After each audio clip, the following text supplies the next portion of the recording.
তো গাইস আমরা 2 ঘন্টা পরে চলে এলাম মিষ্টি দেখে। আসসালামু আলাইকুম গাইস, তো আজকে একটা নতুন রেসিপি বানাবো।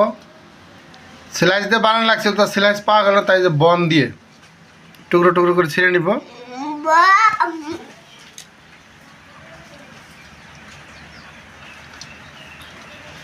ছিঁড়ে নেওয়া হয়ে গেল, এখন এটাকে মেখে নেব। বন ভাঙা হয়ে গেল, এখন দেবো একটু ঘি। ঘি দেওয়া হয়ে গেল, এখন একটু দুধ দেওয়া হবে। দুধ দিয়ে এখন ডো বানিয়ে নেওয়া হবে।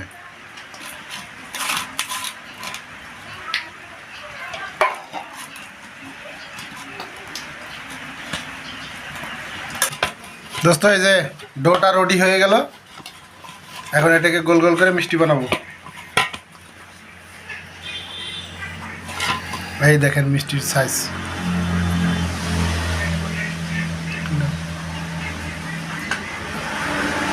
এই যে মিষ্টি এভাবে বানিয়ে বানিয়ে সব তৈরি করবো এখন।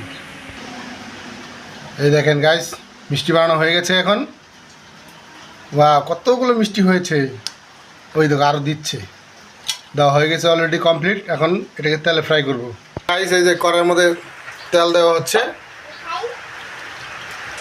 প্যাকেটের তেল একটু কম হলো, তো আরও একটু দেওয়া হবে।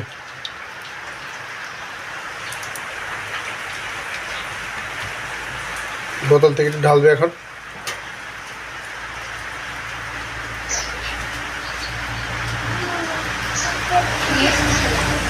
তেল দেওয়া হয়ে গেল, এখন টকবক করে গরম হবে। এই যে মিষ্টি দেওয়া হচ্ছে, মিডিয়াম ফ্লেমে ভাজা হবে এখন।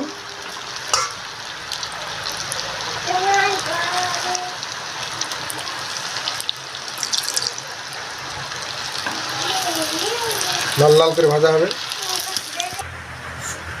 এই যে ভাজা হয়ে গেছে, তেল নিগড়ানো হচ্ছে এখন।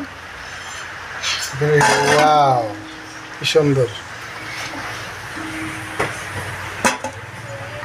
এই যে রসগোল্লাগুলো বানানো শেষ হয়ে গেল, এখন বানাবো শীত। লোকে চিনি দিয়ে বানায়, তো আমাদের চিনি নেই, তাই মিঠাই দিয়ে বানাচ্ছি। মিঠাই খেজুরের গুড়, তারা খেয়ে সেই টেস্ট লাগবে। এটা এটা লালমোহন হবে, লালমোহন। শিরা বানানো হয়ে গেছে, এখন এখানে মিষ্টি দেওয়া হবে।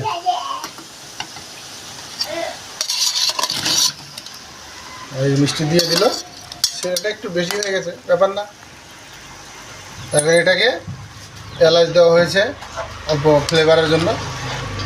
এটাকে এখন 2-3 ঘন্টার মতো এভাবে রেখে দেবো, তারপরে মিষ্টি পরিবেশন করব।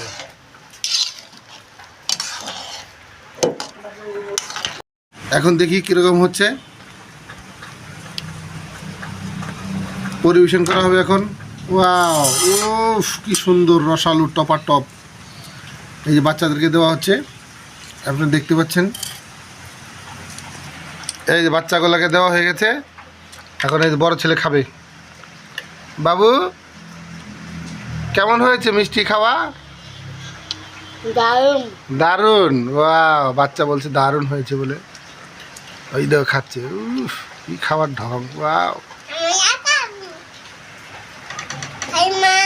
দেখছি কেমন লাগছে।